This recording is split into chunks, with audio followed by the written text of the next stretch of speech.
Ladies and gentlemen, welcome back. It's NMeade here, bringing you another episode in the most iconic world records series. Last time, we reviewed Kart Wii's longest lasting world record, which was Mr. Bean on Wario's Gold Mine. If you happen to have missed that video or any others in the series so far, they will be linked in the description below.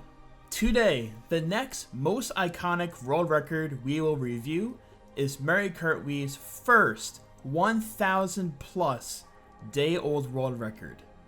Japanese player Omega on DS Yoshi Falls.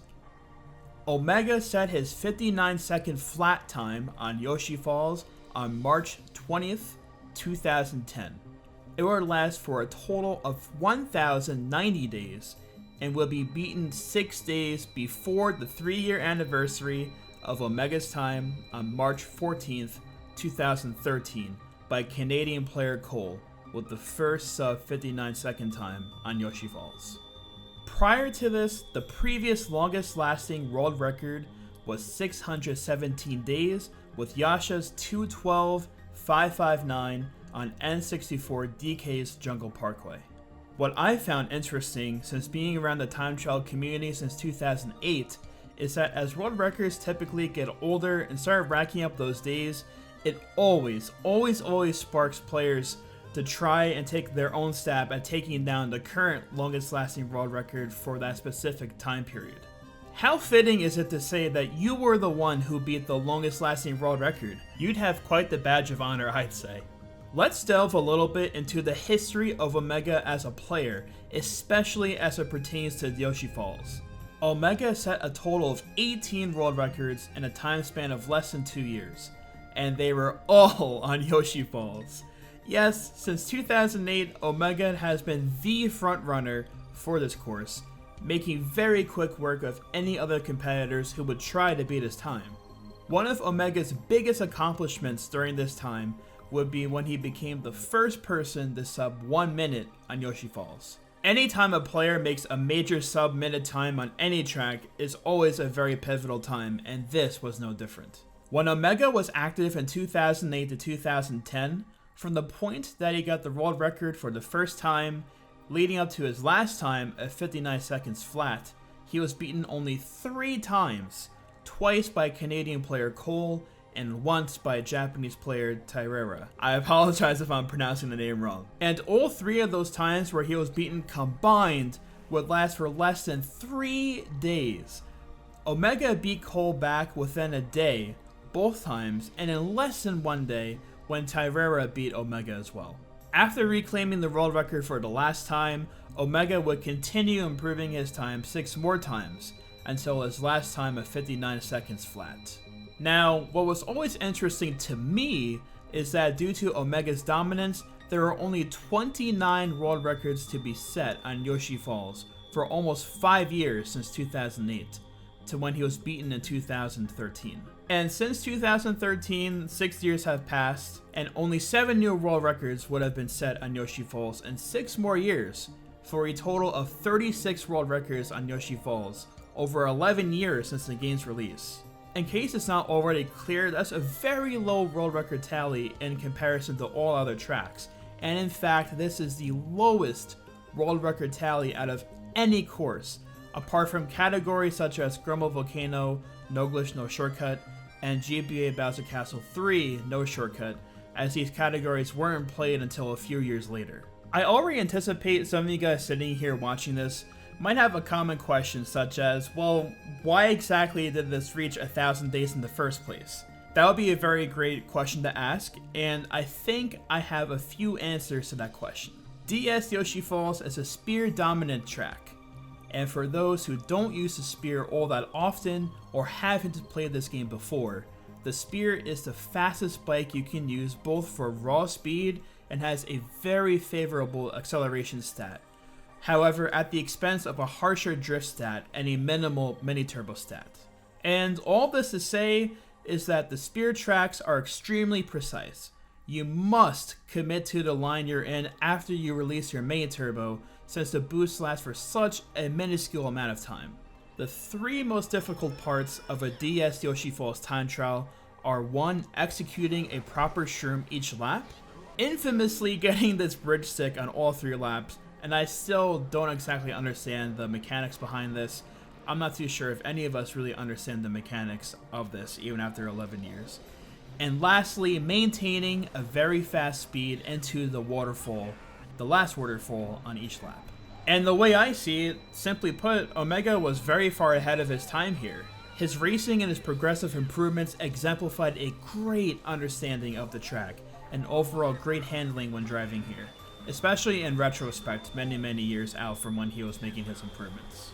I'm not sure if it was just me, but I've always wondered what went through his head when he set his time at 59 seconds flat.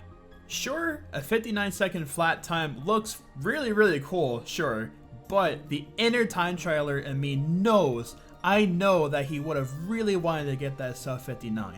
And maybe he did make attempts after this, but no one really knows, as he was a player who was extremely hard to contact.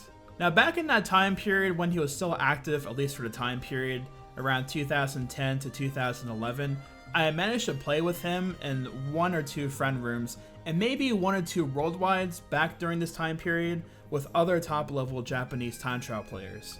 But I personally had no real form of contact with him.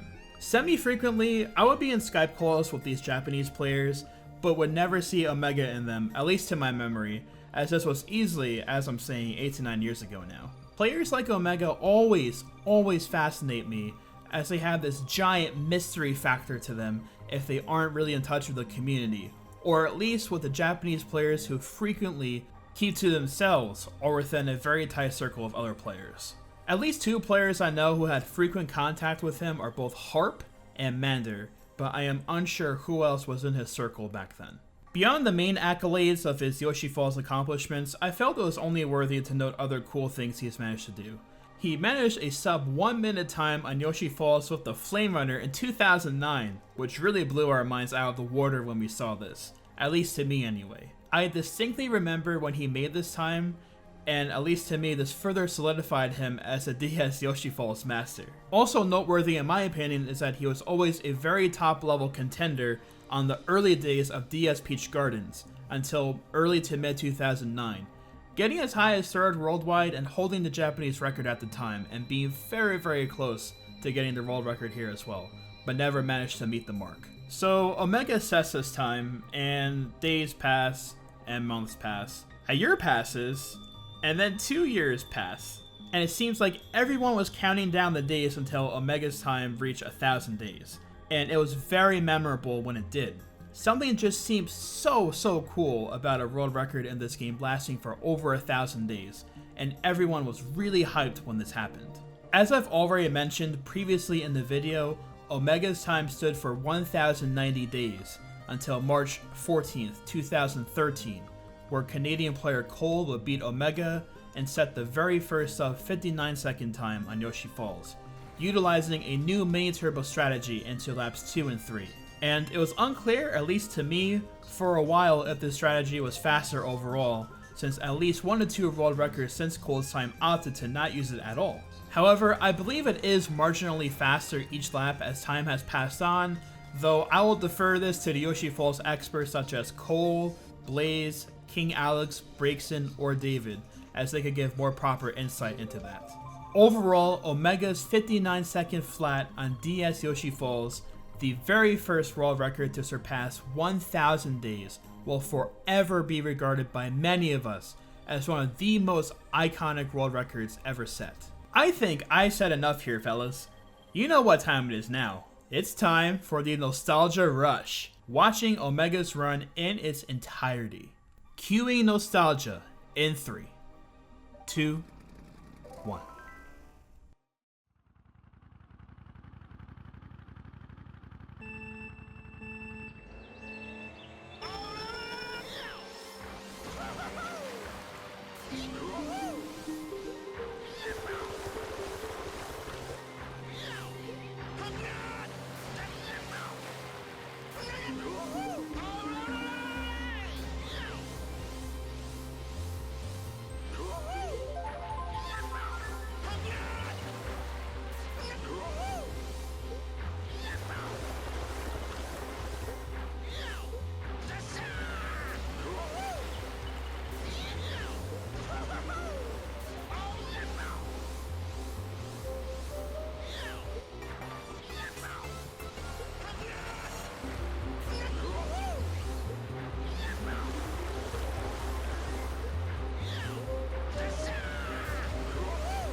And like that, this video has come to a close, my fellas.